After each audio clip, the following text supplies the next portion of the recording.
Welcome to the Kill Count, where we tally up the victims in all our favorite horror movies. I'm James A. Janice, and today we're looking at The Descent Part 2, released in 2009. This is a pretty standard horror movie sequel in a whole bunch of ways, starting with the fact that it's not really necessary. The first Descent film, like I've said, is one of my all-time favorite horror movies, and I don't think it really called for a continuation of the story. But when has that ever stopped a sequel from getting made? The Descent Part 2 picks up immediately after the first film's conclusion, somewhat negating the original downer UK ending, since it finds Sarah, played again by Shauna McDonald, having successfully escaped the cannibalistic crawler cave. Before you can say contrived, she's back in the caves again as part of a rescue mission looking for the other girls. Add in some claustrophobia and a bunch of creepy crawlers, and you've got yourself a recipe for leftovers that aren't quite as good as the original meal. How many kills will we find in these caves as we go back underground for seconds? Let's find out and get to them.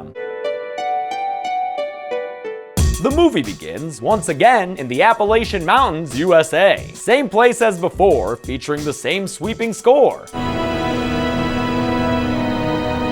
A dusty, dirty dude driving a service vehicle narrowly avoids a green screen deer in the road, but he doesn't avoid the bloodied up Sarah banging on his window. Nor does he avoid this title card. Don't descend too deep down now, y'all. It's 2 days after Sarah and her friends went missing, and while there are search teams out looking for them, namely cave expert Dan and his flirtatious underlings Greg and Kath, they're looking in the wrong cave system, since Juno pulled that old cavern switcheroo. Sarah awakens in a hospital bed to a couple of cops questioning her, the sympathetic Deputy Rios and the less sympathetic sheriff of these here mountains, a guy named Baines. So that's where Chuck Cunningham ran off to. Okay, Sarah's not much use to them though, because she doesn't remember anything from 2 days ago, or apparently from even a year ago. Where's Jessie? Your daughter? Oh, not something you want to have to learn a second time. A canine good boy tracks Sarah's smell to an old mine shaft, so the spelunking experts head there as Baines grows suspicious of Sarah after learning about the blood on her clothes. Turns out the blood is A positive, which is not her blood type, but is the blood type of the still missing Juno. So, I'm A positive. Half the state is A positive. Yeah, like me. I'm A positive too. It's easy to remember because I'm an A+ guy. Baines' suspicions are not assuaged though, so he takes Sarah along with them as they too go to the old mine. That old dusty feller, Ed Oswald, tells the cops and cavers that there's an unexplored cave system at the bottom of this mine shaft, one that his granddaddy went into once upon a time and never came out of. He then suggests they take the old elevator down, even though Greg isn't confident in the equipment's integrity. Sonny, let me tell you, this old shitbucket will be working a long time after that MP3 of yours. It'll work long after a digital file format will work? What? Maybe he just prefers the uncompressed wave format. Or maybe he's an analog guy, who knows? Believing that Sarah could help them navigate the caves, Baines orders the obviously troubled woman to accompany them underground. So after everyone gears up, they hop into Old Man Analog's rickety-ass elevator as he gives them a wink goodbye. Or maybe that was just an eye twitch? I don't know, kinda shady though. Despite some creaking and squeaking, the elevator gets them down the shaft in one piece, which was actually done in a pretty fun way on set. They used a rolling rubber rock wall that scrolled upwards on a belt behind the actors, causing a believable simulation of their elevator's descent. Way easier than filming on an actual mineshaft elevator. Once down there, they begin to traverse the tunnels, making record time thanks to a bunch of handy dissolves. A similar series of dissolves was also used in the original film, which was edited by this movie's director, John Harris. The Descent Part 2 is Harris's one and only directing credit, but the dude is a very accomplished editor, even earning an Oscar nomination for his work on 127 Hours. A little ways in, they come across the skull of a dinosaur? Oh, no, it's not actually that big, but it is still kinda scary, especially coupled with that warning sign they blatantly ignore to go deeper into the earth. Prompted by Rios, Sarah looks around for anything that might help jog her memory. Yeah, like that. Only turns out that's just a calcium deposit. Damn, cave, brush your teeth more often. Kath uses a device to listen deeper into the cave, and some dolphin-sounding clicking noises triggers a night vision flashback for Sarah. Need any more reminders of what happened down here, Sarah? How about the eviscerated body of Rebecca, whose tum-tum got nom-nommed by a crawler in the first movie? Yeah, she was super messed up. Wait, is she moving? Was I wrong to put Rebecca on the count? Oh, no, it's just Ratty the Rat. Ain't he a stinker? Vanes accuses Sarah of being responsible for Rebecca's death, but a couple more flashbacks get her to finally speak up and say that they were all attacked by something in these caves. Vanes doesn't believe her though, and she only earns more suspicion when her most intense set of flashbacks yet leads her to kick Vanes in the face and fight her way free of the rest of the group. Vanes heads after Sarah on his own as the others regroup, with Kath checking on Greg's injuries. How's it feel? You want to kiss it better? He's fine. Aw, Kath, he's just trying to be your Prince Charming. While the cavers and Rios evaluate the precarious rocks ahead of them, Vanes uses another electronic device to search for Sarah in the dark. His gunfire causes a cave collapse that covers him and the spelunking team in rocks, and after the stone and sediment has settled, Kath finds herself completely trapped and isolated from everyone else. Kath's unfortunate circumstances here are one of the best times this movie evokes the same claustrophobic terror that made the first movie so memorable, especially as Dan grows desperate and despondent over how helpless it is. Realizing there's nothing they can do for her right now, the others leave to look for help, promising her they'll come back later. Nothing like a good cave-in cry, huh, Kath? Dan, Greg, and Rios find an area of the cave filled with the carcasses of dead animals and mid-2000s technology. As Sarah hides behind a rock and listens, they watch the camcorder footage, which shows the then still alive spelunking girls before they all went out and got murdered. It also shows what murdered them. What the fuck is what? Oh, that's a cave crawler, dude. They'll eat you up. They separate as they flee, and Rios almost gets herself killed by calling out for the others. But thankfully, Sarah appears to be Rios's personal crawler guide. Sarah can't help Dan, though, who never gets the message about shutting the fuck up. A crawler attacks him, bites his fingers off good, and then just mauls the hell out of his neck, all while Sarah and Rios watch silently. Back to the splurtastic super red blood, gotta love it. Dan's corpse is dragged away, but not before Sarah's able to silently grab his equipment bag without the crawler ever hearing her. Stealth 100, motherfuckers! Kath tries to make the best of her situation, but it's kinda hard to do that when you've got goop dripping down on your hand. Careful there, Kath. We've all seen There's Something About Mary. But who could be responsible for that cave hair gel?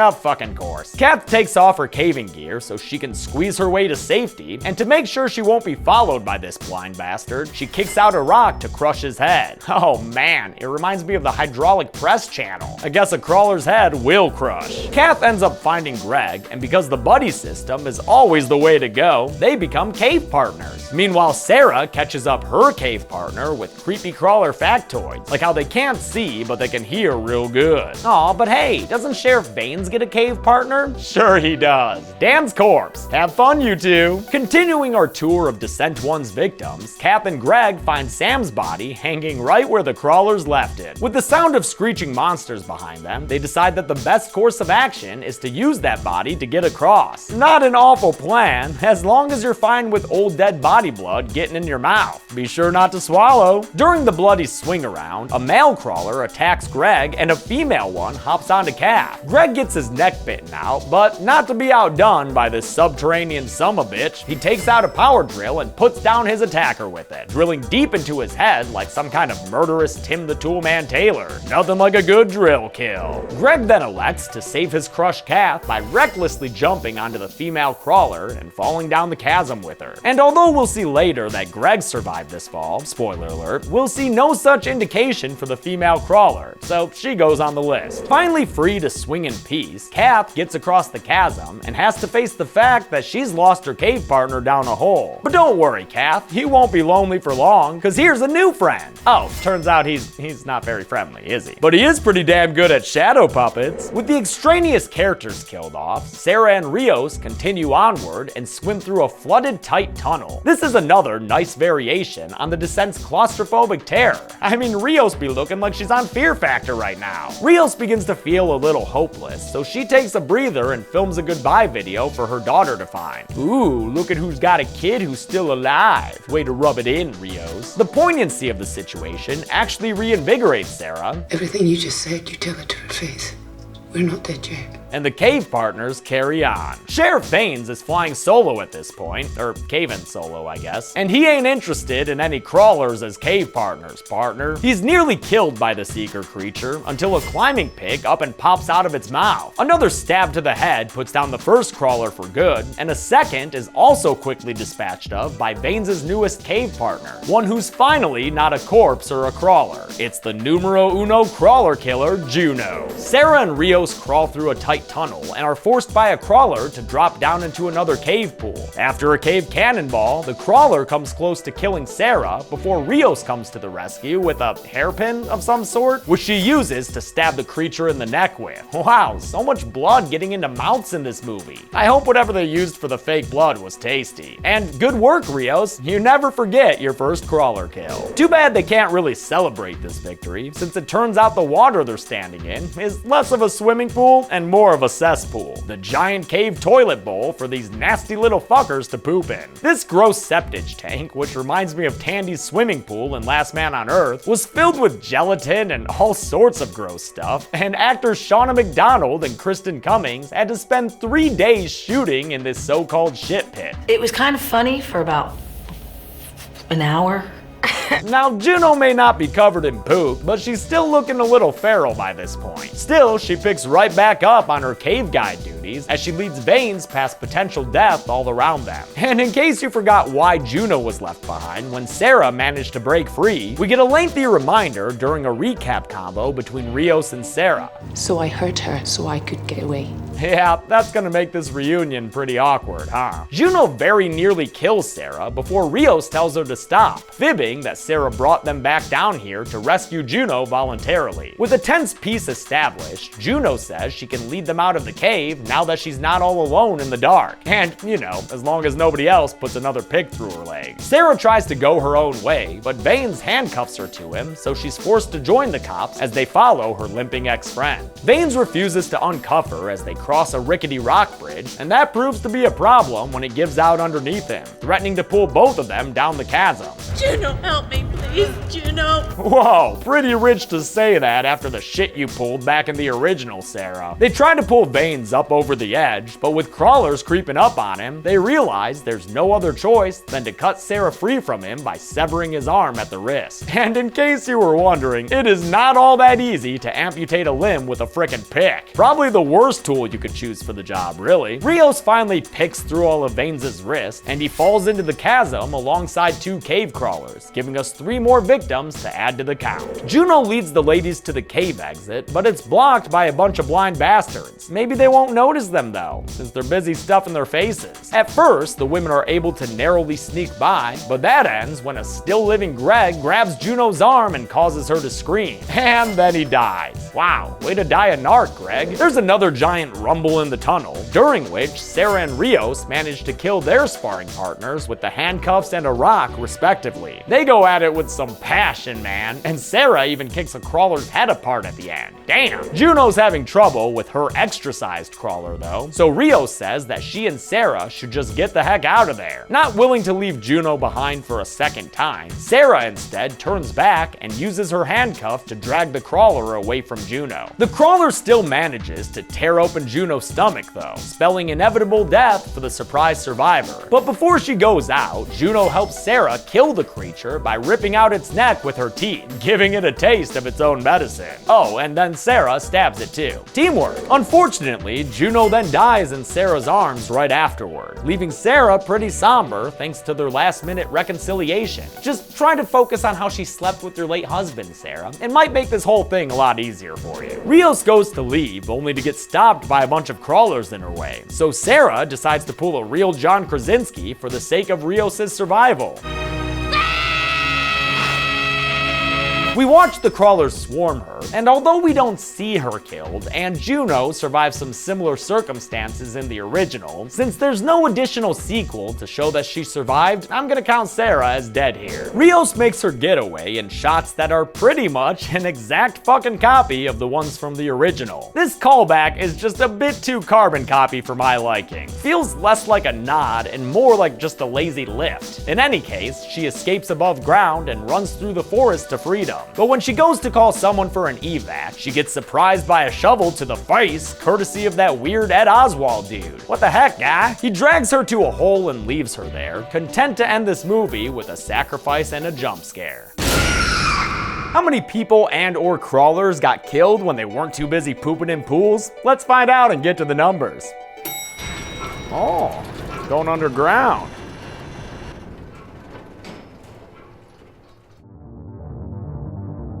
There were 17 deaths in The Descent Part 2, 2 more than in the first film. The victims consisted of 3 human men, 3 human women, 10 crawler men, and 1 crawler woman, giving us yet another creepy crawling quad wedge pie chart.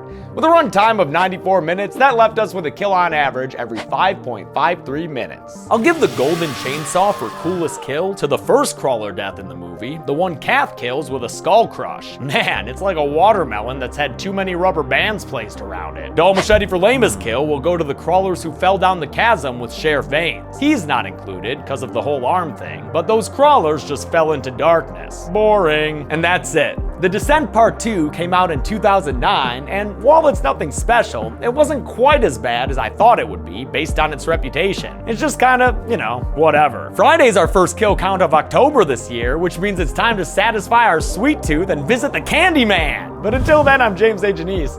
This has been the Kill Count. Thanks a lot for watching this Kill Count. I want to thank a ton of patrons like Linda from Accounting, Joseph B. Colson III, Brad Sturgis, Ryan Clark, Daniel Greinke, Nicole Whitney, Jason Sloan, Isaac K., and Ashley Sanderson. Thank you so much, you and all the other amazing patrons. So excited to get to Candyman! Thanks everyone, be good people.